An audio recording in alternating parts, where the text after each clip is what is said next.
Okay, here we go again. For today's video is about new release iPad OS o iOS 26.6 guys. Yes, we have official 26.6 release. So today I want to show you how to update your iPhone or iPad, especially if you using my file before, like the MDM bypass, my file and the PassFab software. So you can proceed with this procedure because this procedure is about update OS only via OTA. Okay, so as you can see, we have the version 26.5.2. Let's try to update this one via OTA. Okay? If you using my tools before, like this tutorial, so the MDM, the RodbautisTV MDM bypass Untethered. If you're using this file before, for example, you running iOS 26.1, if you want to update your iPhone or iPad under new official 26.6, go ahead. This video is for you. So this one is safe, okay? Via OTA. You can proceed, update your iPhone or iPad, okay? So as you can see, I repeat, we have 26.5.2. And then let's check software update. So as you can see, we have the latest update, iPad OS 26.6. If you're using the PassFab MDM bypass before, I have PassFab video. Yes, we have PassFab tutorial for Windows and for Mac. If you're using this one before, so you can proceed. You can update your iPhone or iPad if you bypass your iPhone or iPad using PassFab. Okay? Very safe. So let's start. Let's try to update this one.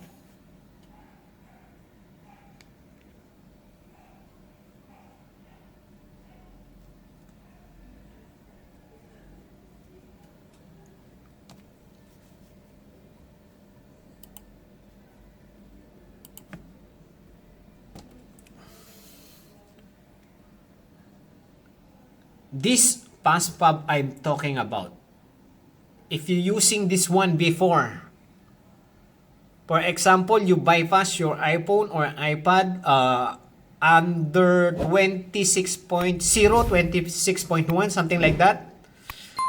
And then if you want to update your iPhone or iPad using OTA or via or on the air, so go ahead and proceed. Just go to your iPhone, connect your Wi-Fi, go to settings, general, and then software update. And then wait. This one, guys, is safe. That's why I want to show you the process, or I want to prove this one is safe. Okay? Because they worry about MDM. Yeah, bro, this one is MDM bypass only. As we know, the MDM or the bypass procedure is not safe to update or reset, something like that. Okay, reset is not safe. But in this time, we can update our MDM bypass using my file before or the PassFab. Okay? So this one is safe. Let's wait until the software update complete. This one from start up to end, I show you. This one is safe. That's why I show you this kind of guide or tutorial. I want to prove my file is still working on this kind of method, for example, you use my tools, you bypass your iPhone or iPad before, and then you want to update via OTA, go ahead, proceed. This one is very safe. Okay? No need to worry. You can update your iPhone. You cannot your iPhone or iPad cannot stuck on one version only. You can update. Once again, you can update. Is very safe. Stay away iOS or iPad OS 27, guys. If you want more info, you can check. You can go to my channel and check about iOS or iPad OS 27. We have the solution for the iOS 27.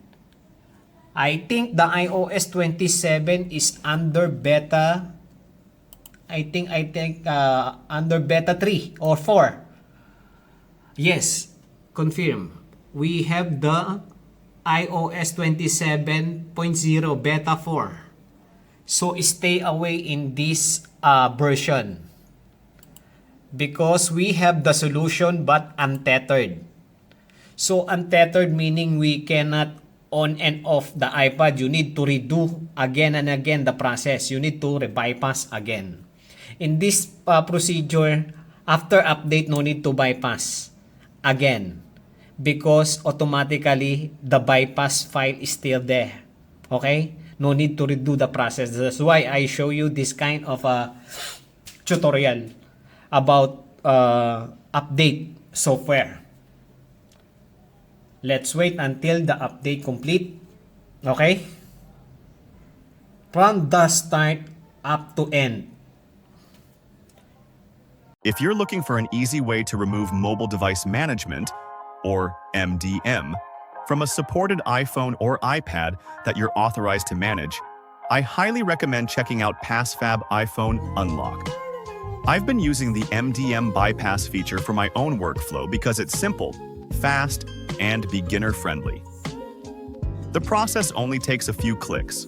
Connect your device, select the Remove MDM option, and follow the on-screen instructions. One thing I like about PassFab is its clean interface. You don't need advanced technical skills to get started, and both Windows and Mac users can use the software. If you're searching for a reliable MDM removal solution for supported devices that you own or have permission to manage, PassFab is definitely worth trying. You can find the download link in the description below. And if you enjoy iPhone tutorials, MDM tips, and the latest iOS updates, don't forget to like this video, subscribe to the channel, and turn on notifications so you never miss an update.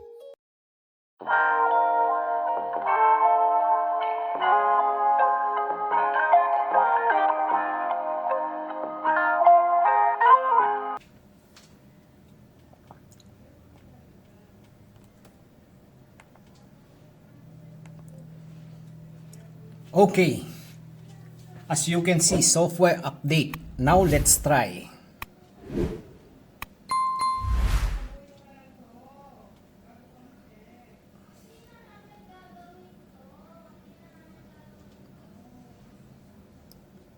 See, update, software update via OTA is safe. No need to redo the process again and again. If you're using my file before, the RodbautisTV MDM Bypass 2026 is very safe. Now, let's check the new version. So we have the latest version 26.6. So guys, if you want to try this new version 26.6, go ahead. You can use this new update using software update via OTA on the air using Wi-Fi. So that's it, guys. See you next one. Bye.